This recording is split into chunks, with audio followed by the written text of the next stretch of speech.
ஆண்டவர் வெட்கப்படுத்துகிறவர் அல்ல. அல்லேலூயா. எசேயா தீர்க்கதரிசன புத்தகத்தில் 61ஆம் அதிகாரம் 7வது வசனத்தை வாசிக்கும் பொழுது, உங்கள் வெட்கத்திற்கு பதிலாக இரண்டத்தனையான பலன் என்று சொல்ல. இந்த புதிய மாதத்தில் இரண்டத்தனையான பலனை தேவன் தருவதற்கு நல்லவராக இருக்கிறார். எதற்கு பதிலாக? வெட்கத்திற்கு பதிலாக, நிந்தைக்கு பதிலாக, அவமானத்திற்கு பதிலாக, இழப்பிற்கு பதிலாக. ஒருவேளை கடந்து போன மாதத்தில் நான் இத்தனை காரியங்களை இழந்து விட்டேன் என்று ஒருவேளை அங்கலாய்க்கலாம். ஐயோ, நான் நிந்திக்கப்படுகிறேன், நான் நொறுக்கப்படுகிறேன், நான் பாரப்படுகிறேன் என்று சொல்லலாம். ஆனால் இந்த புதிய மாதத்திலே தேவன் நமக்கு தருகிற வாக்குத்தத்தங்கள் இரண்டத்தனையான பலனை தேவன் தருவதற்கு நல்லவராக இருக்கிறார். அல்லேலூயா. இந்த இரண்டத்தனையான பலனை தேவ பிள்ளைகளாகிய நாம் நம்முடைய வாழ்க்கையிலே சுதந்திரம் கொள்ள வேண்டும். அவருடைய வார்த்தைகள் எல்லாம் ஆம் என்றும் ஆமேன் என்றும் இருக்கிறது. அவர் பொய்யுரையா தேவன். நான் மனமாற மனுபுத்திரன் அல்ல என்று சொல்லுகிறார். இந்த மாறாத தேவன் தாம் வாக்குத்தத்தம் பண்ணினதை நிறைவேற்றுவதற்கு அவர் நல்லவராக இருக்கிறார். இந்த வாக்குத்தத்தங்கள் நம்முடைய வாழ்க்கையிலே நிறைவேற வேண்டுமானால், ஒன்று, நாம் தேவன் மேல் நம்பிக்கை வைக்க வேண்டும். ஒரு அசைக்க முடியாத நம்பிக்கையை நாம் வைக்க வேண்டும். தேவன் மேல் நாம் வைக்கிற அந்த நம்பிக்கை நிமித்தம் நாம் பட்ட பாடுகளுக்கு பதிலாக 2 மடங்கு ஆசீர்வாதங்களை தேவன் நமக்கு தருவதற்கு நல்லவராக இருக்கிறார். அல்லேலூயா. ஆகவே தான் சகரியா தீர்க்கதரிசன புத்தகத்தில் வாசிக்கிறோம், 9வது அதிகாரம் 12வது வசனத்தில், நம்பிக்கையுடைய சிறைகளே அரணுக்கு திரும்புங்கள், இரட்டிப்பான நன்மைகளை தருவேன், இன்றைக்கே தருவேன். அல்லேலூயா. ஏதோ ஒரு நாள் அல்ல, நாம் தேவனிடத்தில் திரும்பும் பொழுது, சிறை போன்ற வாழ்வில் இருந்து நான் நம்பிக்கையோடு ஆண்டவரிடத்தில் திரும்பும் பொழுது, நம் ஆண்டவர் இரண்டத்தனையான பலனை தருவதற்கு அவர் நல்லவராக இருக்கிறார். ஆகவேதான் நம்ம வாசிக்கிறோம் நீதிமொழிகள் புத்தகத்தில், ஒரு நம்பிக்கை வீண் போகாது என்று. தேவ பிள்ளைகள் கடந்து போன காலங்களை ஒரு நாளும் நம்முடைய மனதில் வைத்தவர்களாக அல்ல, நமக்கு முன்பாக வைக்கப்பட்டிருக்கிற இந்த வருஷத்தின் இந்த 8வது மாதத்தின் நாம் முன்னோக்கி நாம் பார்க்க வேண்டும். தேவன் என்னை இந்த புதிய மாதத்தில் ஆசீர்வதிப்பார் என்ற ஒரு நம்பிக்கையை நாம் தேவன் மேல் வைக்க வேண்டும். ஆகவே நான் சங்கீதம் 146:5 யாக்கோபின் தேவனை தன் துணையாக கொண்டிருந்து தன் தேவனாகிய கர்த்தர் மேல் நம்பிக்கை வைக்கிற மனுஷன் பாக்கியவான் என்று வேதம் சொல்கிறது. யாரெல்லாம் தங்களுடைய நம்பிக்கையை தேவன் மேல் வைக்கிறார்களோ, ஒருவேளை கடந்த காலத்தில் அவருடைய நம்பிக்கை அவருடைய பலத்தின் மேல் இருந்திருக்கலாம், அவருடைய நம்பிக்கை மனிதர்கள் மேல் இருந்திருக்கலாம், ஒருவேளை உலகத்தை சார்ந்து உங்களுடைய நம்பிக்கை இருந்திருக்கலாம். ஆனால் அதிலிருந்தெல்லாம் திரும்பி நம்முடைய நம்பிக்கையை வானத்தையும் பூமியும் படைத்த சர்வ வல்லமுள்ள ஆண்டவராகிய இயேசுவின் மேல் வைக்கும் பொழுது அந்த நம்பிக்கை இரண்டத்தனையான பலனை கொண்டு வரும். அல்லேலூயா. நாம் யார் மேல் நம்பிக்கை வைத்திருக்கிறோம்? நம்முடைய நம்பிக்கை எங்கே? நம்பினவர்களை அவர் ஒரு நாள் கைவிடுகிற தேவன் அல்ல. இஸ்ரவேல் தேவனாகிய கர்த்தரை நான் நம்ப வேண்டும். எசேக்கியா ராஜா தேவனை அதிகமாக நம்பினான். அவனுக்கு முன்னாலே இல்லை, அவனுக்கு பின்னாலே இல்லை, அவ்வளவு தூரம் அவனுடைய நம்பிக்கை தேவன் பேரில் இருந்தது. 2 நாளாகமத்தின் புஸ்தகத்தில் வாசிக்கிறோம். 2 ராஜாக்கள் 18:5 வாசிப்போம். முதலாவது 2 ராஜாக்கள் 18:5.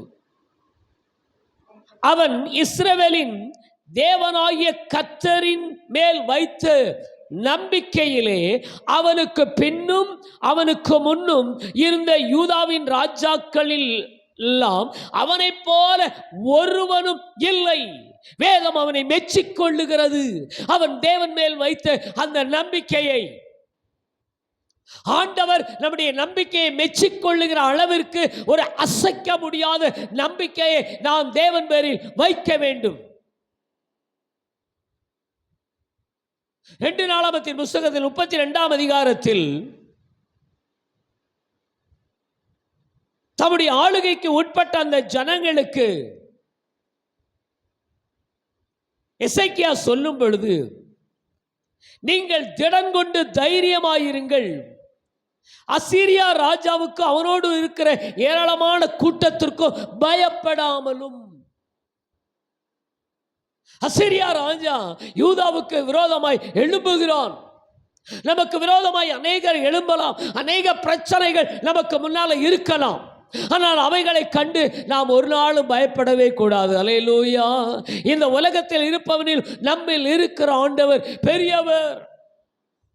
நாம் ஆராதிக்கிற தேவன் மிகவும் பெரியவர். ஆகவே எதை குறித்து நாம் பயப்படவே கூடாது. கர்த்தரினுடைய பட்சத்தில் இருக்கிறார் என்ற ஒரு நம்பிக்கை நமக்கு வேண்டும். இஸ்ரவேல் ஜனங்களை நோக்கி சொல்லுகிறான், அசீரிய ராஜாவுக்கும் அவனோடு இருக்கிற ஏராளமான கூட்டத்திற்கு பயப்படாமலும் கலங்காமலும் இருங்கள். அவனோடு இருக்கிறவர்களை பார்க்கிலும் நம்மோடு இருக்கிறவர் அதிகம். அவனோடு இருக்கிறது மாம்சபயம். நமக்கு துணை நின்று நம்முடைய யுத்தங்களை நடத்த நம்மோடு இருக்கிறவர் நம்முடைய தேவனாகிய கர்த்தர் தானே என்று சொல்லி அவர்களை தேற்றினான். நம்பிக்கையின் வார்த்தை. யூதாவின் ராஜாவாகிய எசேக்கியா சொன்ன இந்த வார்த்தைகளின் மேல் ஜனங்கள் நம்பிக்கை வைத்தார்கள். ஒரு அசைக்க முடியாத நம்பிக்கை. அசீரியா ராஜாவை விட, அசீரியா ராஜாவுடைய அந்த படைகளை விட நாம் ஆராதிக்கிற தேவன் பெரியவர் என்று சொன்னான். இந்த வார்த்தையை சொல்ல வேண்டுமானால் அவன் தேவன் மேல் எவ்வளவு தூரம் நம்பிக்கை வைத்திருப்பான் என்று பாருங்கள். ஆகவே தேவனை ஆராதிக்கிற தேவனுடைய பிள்ளைகள் தேவன் மேல் அசைக்க முடியாத ஒரு நம்பிக்கை வைக்க வேண்டும்.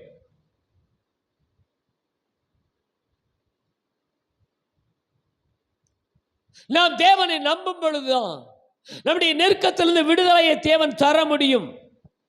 சங்கீதங்களின் புஸ்தகத்தில் 22ஆம் சங்கீதத்தில் இவ்விதமாய் சொல்லப்பட்டிருக்கிறது, எங்கள் முற்பிதாக்கள், பாருங்க அந்த வசனத்தை நீங்க வாசித்தீங்கன்னா 22:4, எங்கள் பிதாக்கள் உம்மிடத்தில் நம்பிக்கை வைத்தார்கள், நம்பின அவர்களை நீர் விடுவித்தீர். யாரெல்லாம் ஆண்டவர் மேல் நம்பிக்கை வைக்கிறார்களோ அவர்களுக்கு தேவன் விடுதலையை தருவதற்கு நல்லவராக இருக்கிறார். அல்லேலூயா.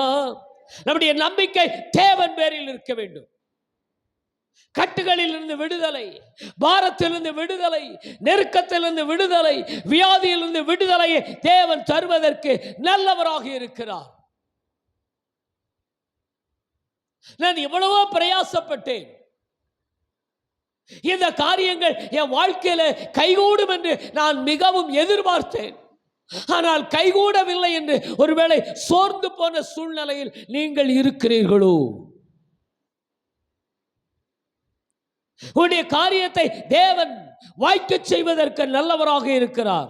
சங்கீதங்களின் புஸ்தகத்தில் 37ஆம் சங்கீதம் 5வது வசனத்தை நாம் வாசிக்கும் பொழுது, உன் வழியை கர்த்தருக்கு ஒப்புவித்து அவர் மேல் நம்பிக்கையாயிரு, அவரே காரியத்தை வாய்க்க பண்ணுவார்.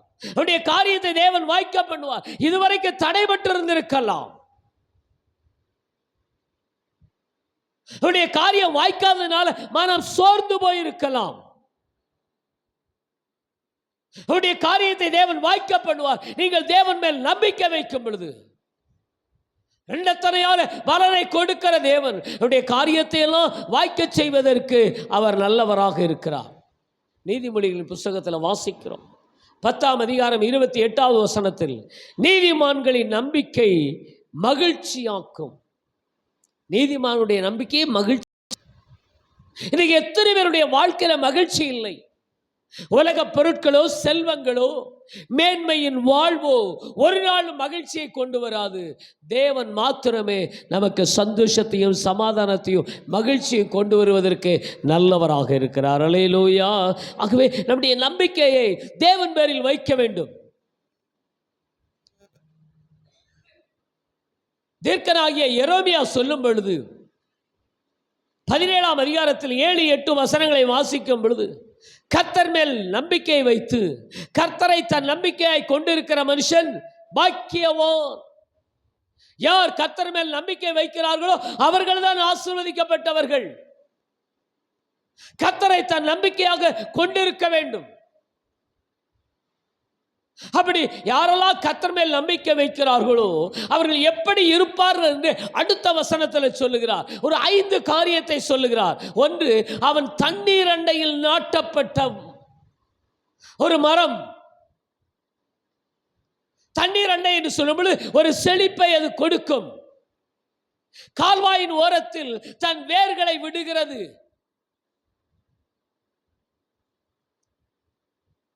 உஷ்ணம் வருகிறதை காணாமல், ஏன்னா அது தண்ணீர் அண்டையில் நாட்டப்பட்டிருக்கு. இலை பச்சையாக இருக்கும். மழை தப்பான வருஷத்திலும் வருத்தமின்றி தப்பாமல் கனி கொடுக்கிற மரத்தை போல இருப்பான்.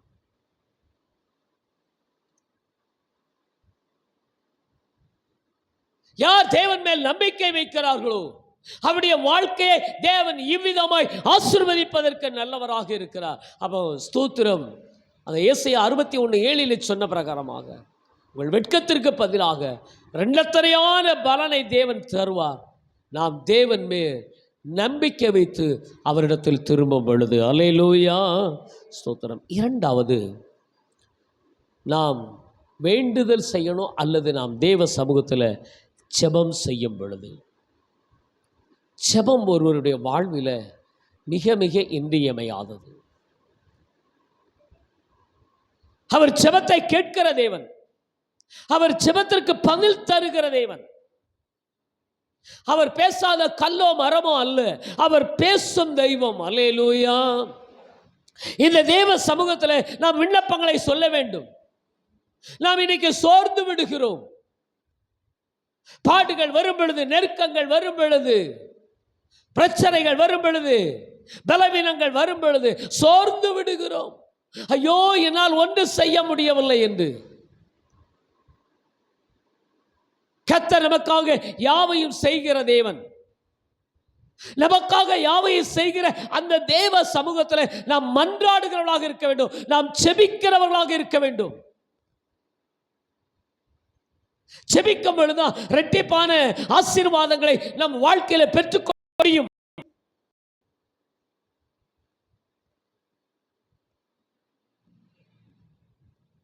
பக்தனாகிய யோபினுடைய சரித்திரத்தை குறித்து நமக்கு தெரியும். ஊத்ஸ் தேசத்தில் ஒரு செல்வ சீமான் தான். உத்தமன், சன்மார்க்கன், கர்த்தருக்கு பயந்து பொல்லாப்புக்கு விலகிறவன் தான்.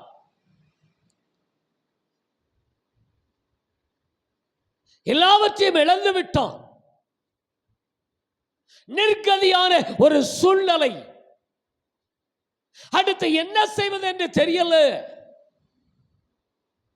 உடைமைகளை இழந்தான், உறவுகளை இழந்தான், எல்லாவற்றையும் இழந்த ஒரு சூழ்நிலை. சரீரத்தில் பலவீனம். இப்படிப்பட்ட ஒரு சூழ்நிலையில் தான் தனக்காக அல்ல, தன்னுடைய சிநேகிதர்களுக்காக அவன் வேண்டுதல் செய்கிறான்.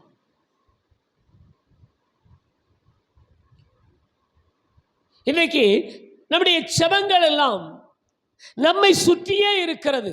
நமக்காக ஜெபம் வேண்டாம் என்று சொல்லவில்லை. ஆனாலும் எத்தனை பேர் நம்முடைய தேசத்திற்காக, அழிந்து போகிற ஜனங்களுக்காக, பாவத்தில் வாழுகிற, முரட்டாட்டம் உள்ள, துன்மார்க்கம் ஜீவியம் பண்ணுகிற இந்த ஜனங்களுக்காக எத்தனை பேர் நாம் ஜெபிக்கிறோம்?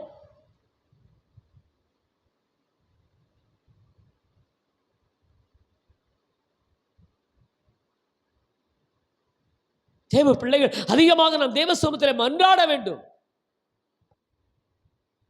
அமைதியில் உள்ள ஜீவனம் பண்ணும்படி யாருக்காக நாம் ஜெபம் பண்ணணும்? ராஜாக்களுக்காக ஜெபிக்க வேண்டும்.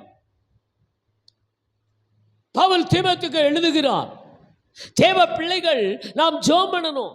நமக்காக மாத்திரமல்ல, அழிந்து போகிற ஜனங்களுக்காக. பாவத்தில் சாபத்தில் இன்றைக்கு பார்த்தீங்கன்னா அநேகர் பாவத்திற்குள்ள வாழுகிறார்கள். பாவத்தின் சம்பளம் மரணம் என்பதை ஜனங்கள் அறியாமல் வாழ்ந்து கொண்டிருக்கிறாங்க. இந்த ஜனங்கள் மீட்கப்பட வேண்டுமானால் நாம் கண்ணீர் சிந்த வேண்டும். அல்லேலூயா. ஒரு எரேமியாவை போல என் தலை தண்ணீரோ என் கண்கள் கண்ணீர் ஊற்றுமானால் நலமாயிருக்குமே என்று சொல்லுகிறான். ஒரு எரேமியாவை போல நாம் செபிக்க வேண்டும். செபிக்கும் பொழுது தேவன் விடுதலையை தருகிறார். செபிக்கிற நமக்கு இரட்டிப்பான நன்மைகளை தேவன் தருவதற்கு நல்லவராக இருக்கிறார். அல்லேலூயா. யோபின் புஸ்தகத்தில் 42வது அதிகாரத்தில் நாம் வாசிக்கும் பொழுது 12வது ஸ்தோத்திரம் வார்த்தையை நாம் வாசிக்கும் பொழுது ஸ்தோத்திரம் 10வது வசனத்தில், யோபு தன் சிநேகிதருக்காக வேண்டுதல் செய்த போது கர்த்தர் அவன் சிறை யோபுவின் முன் இருந்த எல்லாவற்றை பார்க்கிறோம் இரண்டத்தனையாய் கர்த்தர் அவனுக்கு தந்தருளினார். 12வது வசனத்தில், கர்த்தர் யோபின் முன்னிலையை பார்க்கிலும் அவன் பின் நிலைமையை ஆசீர்வதித்தார். சிறையிருப்பு மாற வேண்டும். நம்முடைய சிறையிருப்பு மாற வேண்டுமானால் நாம் மன்றாடுகிறவளாக மாற வேண்டும். ஆண்டவர்கிட்ட நம்ம ஜெபம் பண்ணணும். ஜெபம் மாற்றத்தை தரும். ஜெபம் ஆசீர்வாதங்களை தேவ சமூகத்திலே பெற்று தரும். ஜெபம் என்கிற திறவுகோலை நாம் ஒரு நாளும் நாம் மறந்துடக்கூடாது.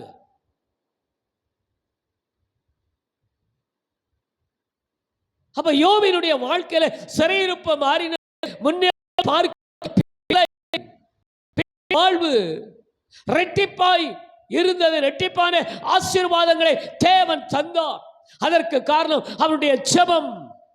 அப்ப தேவ பிள்ளைகள் கடந்து போன காலத்தை காட்டிலும் இனி வருகிற காலங்கள் நம்முடைய வாழ்க்கையில இரட்டிப்பான ஆசீர்வாதங்களை தேவன் தர வேண்டுமானால், இரட்டிப்பான பலனை தேவன் நம்முடைய வாழ்க்கையில தர வேண்டுமானால் நாம் ஜெபிக்கிறவர்களாக மாற வேண்டும். அல்லேலூயா.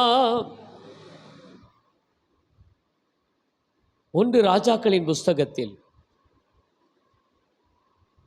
3ஆம் அதிகாரத்தில் 5வது வசனத்தை வாசிக்கும் பொழுது அங்கு சாலமோனை குறித்து பார்க்கிறோம். கிபியோனிலே கர்த்தர் சாலமோனுக்கு ராத்திரியிலே சொப்பனத்திலே தரிசனமாகி, நீ விரும்புகிறதை என்னிடத்தில் கேள் என்று தேவன் சொன்னார். நீ விரும்பினது எதுவாக இருந்தாலும் சாலமோனே, நீ என்னிடத்தில் கேள். கேட்கிற எவனும் பெற்றுக் கொள்ளுகிறான். கேளுங்கள், அப்பொழுது உங்களுக்கு கொடுக்கப்படும். உடைய வாழ்க்கையில மாற்றத்தை தேவன் ஆயத்தம் உள்ளவராய் இருக்கிறார். ஆனால் நாம் கேட்க வேண்டும் என்று தேவன் எதிர்பார்க்கிறார். ஆண்டவர்கிட்ட கேட்கணும். ஆண்டவரே, இந்த வாழ்க்கை, இந்த நிலை எனக்கு மாறணும். இந்த பலவீனங்கள் மாறணும். இந்த துக்கம் மாறணும். இந்த தரித்திரம் மாறணும். எனக்கு இரட்டிப்பான ஆசீர்வாதங்கள் தேவை. நாம் கேட்கணும் ஆண்டவர்கிட்ட. அவன் கேட்டான், எது வேண்டாலும் கேளு, நான் தரேன்னு சொன்னார்.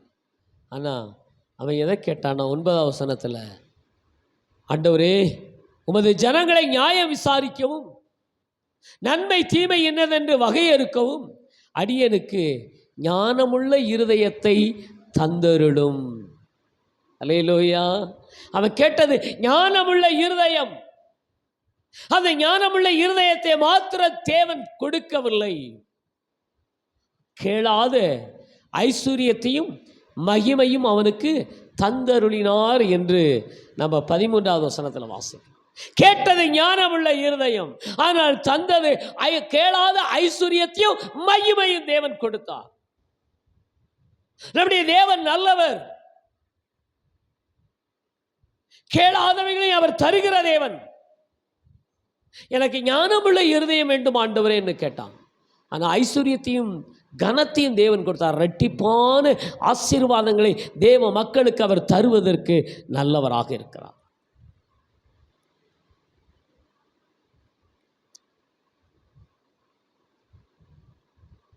தேவ பிள்ளைகள் கேட்கணும். எலியாவின் இடத்துல எலிசா கேட்டாரு. 2 ராஜாக்களின் புஸ்தகத்தில் நீங்க 2ஆம் அதிகாரம் 9வது வசனத்தை வாசித்தீங்கன்னா, 2 ராஜாக்களின் புஸ்தகத்தில் 2:9 நாம் வாசிக்கும் பொழுது அங்கு நாம் பார்க்கிறோம். வாசிக்கலாமே ஒரு வசனத்தை கூட. 2 ராஜாக்கள் 2:9 வாசிக்கும். அவர்கள் அக்கறைப்பட்ட பின்பு எலியா எலிசாவை நோக்கி, நான் உன்னை விட்டு எடுத்துக்கொள்ளப்படும் முன்னே நான் உனக்கு என்ன செய்ய வேண்டியது என்ன கேள் என்றார். அதற்கு எலிசா, உம்மிடத்தில் உள்ள ஆவியின் வரம் எனக்கு இரட்டிப்பாய் கிடைக்கும்படி வேண்டுகிறேன் என்று சொன்னார். அல்லேலூயா. எலிசா எலியா கேட்டார், எப்ப நான் எடுத்துக்கொள்ளப்பட போகிறேன், நான் உனக்கு என்ன செய்யணும் கேள் அப்படின்னு சொல்லி எலிசாவிட்ட சொன்னார். எலிசா கேட்டார், ஐயா உமக்குள் இருக்கிற அந்த ஆவியின் வரம் எனக்கு இரட்டிப்பாய் வேண்டும்.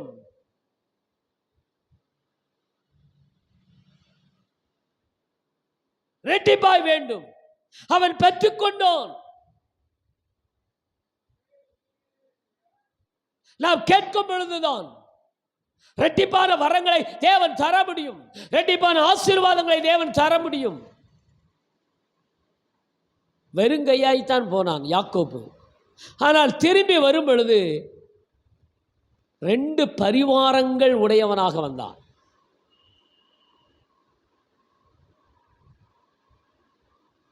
ஒருவேளை கடந்த காலங்களில் நான் எவ்வளவோ பாடுபட்டேன், பிரயாசப்பட்டேன், எல்லாம் வெறுமையாக இருக்கிறது என்று ஒருவேளை நீங்கள் அங்கலாய்க்கலாம். 2 பரிவாரங்களை உடையவர்களாய் தேவன் உங்களை மாற்றுவதற்கு நல்லவராக இருக்கிறார். அல்லேலூயா. அப்போ 2 பலன் வரும் நாம் வேண்டுதல் செய்யும் பொழுது. 3ஆவதாக தேவனுடைய வார்த்தைக்கு நாம் கீழ்ப்படிந்து நடக்கும் பொழுது. யாரெல்லாம் தேவனுடைய வார்த்தைக்கு கீழ்ப்படிந்து நடக்கிறார்களோ அவர்களுக்கு இரட்டிப்பான ஆசீர்வாதங்களை தேவன் தருவதற்கு நல்லவராக இருக்கிறார். ஏன் இன்றைக்கு ஜனங்கள் ஆசீர்வதிக்கப்பட முடியவில்லை? தேவனுடைய வார்த்தைக்கு கீழ்ப்படிவது இல்லை. அவர் என்ன சொல்லுகிறாரோ அதன்படி செய்வதற்கு நாம் முற்றிலும் நம்மை அர்ப்பணிக்க வேண்டும். வேதத்தில் அநேக பரிசுத்தவான்களை பார்க்கிறோம். அவர்களெல்லாம் ஆசீர்வதிக்கப்பட்டதற்கு காரணமே அவருடைய கீழ்ப்படிதல். ஆதியாகமத்தின் புத்தகத்தில் 26ஆம் அதிகாரம் 4-5 வசனங்களை வாசிக்கும் பொழுது, ஆபிரகாம் என் சொல்லுக்கு கீழ்ப்படிந்து என் விதிகளையும் என் கற்பனைகளையும் என் நியமங்களையும் என் பிரமாணங்களையும் கை கொண்டபடியினால். அவருடைய வார்த்தைக்கு முற்றிலுமாக நாம கீழ்ப்படிதல். கை கொள்வது என்றால் கீழ்ப்படிதல். நாம் நம்மை ஆராய்ந்து பார்ப்போம். தேவனை ஆராதிக்கிறோம், ஆனால் வேத வசனம் சொல்லுகிறபடி நாம் கீழ்ப்படிந்து நடக்கிறோமா?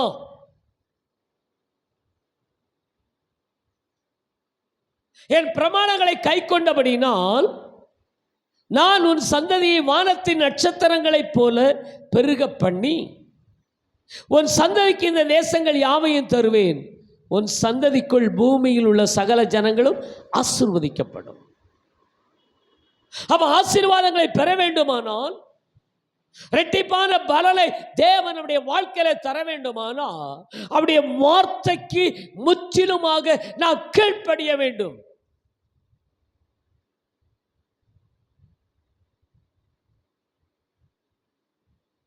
கீழ்ப்படிதலுக்கு இன்னைக்கு அநேக சாக்கு போக்கு சொல்லுகிறோம். நாம் உலகத்தில் வாழ்கிறோம், இவைகளெல்லாம் எப்படி செய்ய முடியும், எப்படி கை கொள்ள முடியும் என்று. இவைகள் பாரமானவைகள் அல்ல.